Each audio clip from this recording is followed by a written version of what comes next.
የሆነ ነገር እያዘጋጀ ነው። የሆነ ትልቅ ዓላማ እያዘጋጀ ነው። ተመልከቱ። ሙሴን እኮ የበግ ጠባቂ አድርጎ ያስቀመጠው ለምን መሰላት?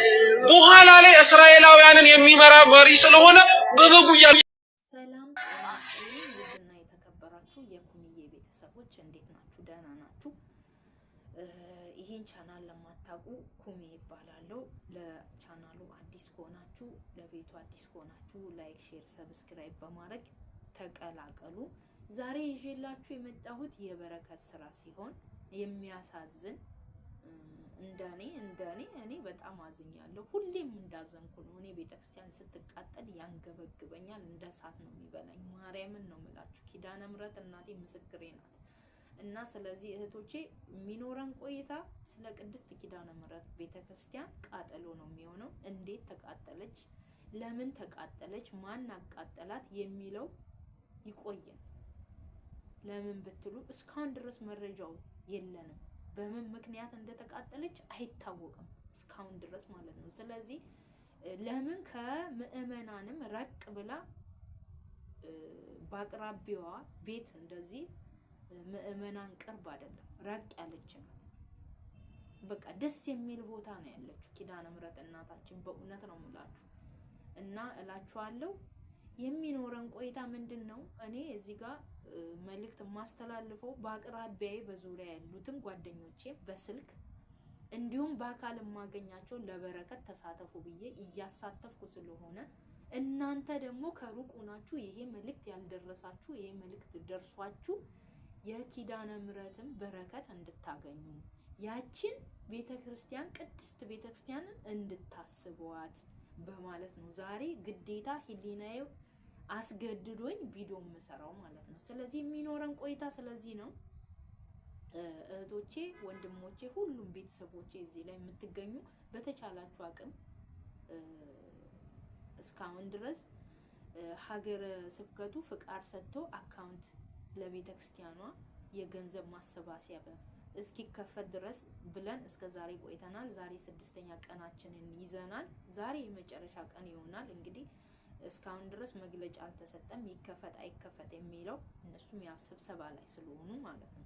ስለዚህ እኛ ግን ይሄውና ጽላቱ ከቤተ መቅደሱ ከተቃጠለ 6ኛ ቀኑን ይዟል። እኛም ማሰብ ያለብን አሁን ላይ እንደምንም አድርገን ቤተ መቅደሱን ለመስራት ማሰብ አለብን ሁላችን። ስለዚህ እኔ ወደዚህ ስመጣ እጃችሁን ዘርጉ ለቅድስት ኪዳነ ምሕረት ብዬ ነው የመጣሁት ማለት ነው። አጭሩ መልስ ይሄ ነው። ይሄንን ቪዲዮ ያያችሁ በሙሉ ዝም ብላችሁ ካለፋችሁ ማለት እኔ ባንደበቴ የተናገርኩትን ሳይሆን ያለፋችሁት የኪዳነ ምሕረትን ቤተክርስቲያን የተቃጠለውን ባይናችሁ እያያችሁ አለፋችሁ ማለት ነው። ስለዚህ ይሄ ቪዲዮ አንድ ሰው ይሄንን ቪዲዮ ማለፍ የለበትም፣ ማየት አለባችሁ። ከዚህም እንዴት ነበረች እንዴት ተቃጠለች የሚለው። ስለዚህ እህቶቼ፣ ወንድሞቼ ስለ ቅድስት ኪዳነ ምሕረት ብላችሁ እጃችሁን ዘርጉ።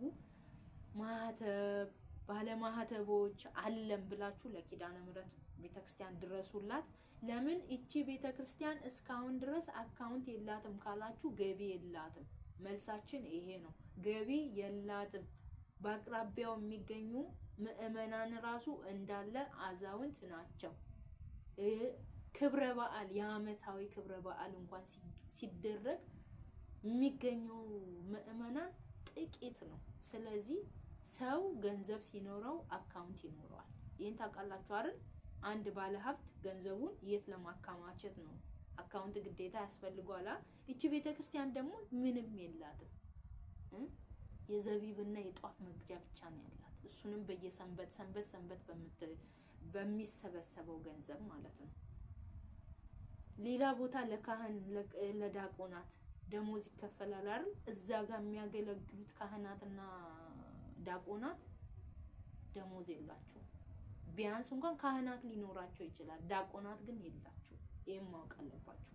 ስለዚህ ይሄንን እየሰማችሁ ይሄን ችግሯን ቤተክርስቲያን ይሄ ሁሉ ችግር እያለባት ዛሬ ላይ ደግሞ እጁ ቤተክርስቲያን ስትቃጠል እንተኛለን? ያስደስተናል?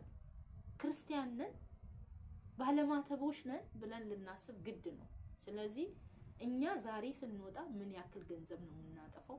ምን ያክል ለስጋችን ምን ያክል ወጪ እናወጣለን ለነፍሳችን? እቻው ዛሬ ኪዳነ ምሕረትን በረከት እዚች ላይ ተሳተፍን ማለት በእውነት ነው የምላችሁ። ኪዳነ ምሕረት እናቴ ምስክሬ ናት።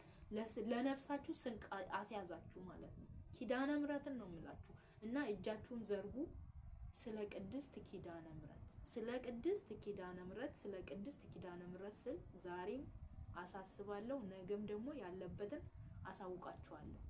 ለምን ዛሬ ነው አልኳችሁ። ነገ ደግሞ ስልክ ቁጥር አካውንት ብላችሁ ልትጠይቁኝ ትችላላችሁ። በኮሜንት ስር አስቀምጡ ሐሳባችሁን። ለመርዳትም ላለመርዳትም በኮሜንት ስር ሐሳባችሁን እፈልጋለሁ። የእያንዳንዱ ምዕመናን በኮሜንት ስር ሐሳቡን ያስቀምጥ። እውነት ነው የምላችሁ። ስለዚህ ስለነበረን ቆይታ እናመሰግናለን። ኪዳነ ምሕረት እናታችን በያለንበት ቦታ ተጠብቀን ይህንን ዘመን እንግዲህ መልካሙን ዜና ታሰማን። ይዘገያል እንጂ አይቀርም። ስለዚህ ስለ ቤተ ክርስቲያን ዛሬም ነገም እኛ አለንላት፣ እንቆማለን። ራሳችን አሳልፈን ለቅድስት ቤተ ክርስቲያን እንሰጣለን እንጂ አንሸሽም። ይሄን ማወቅ አለባችሁ።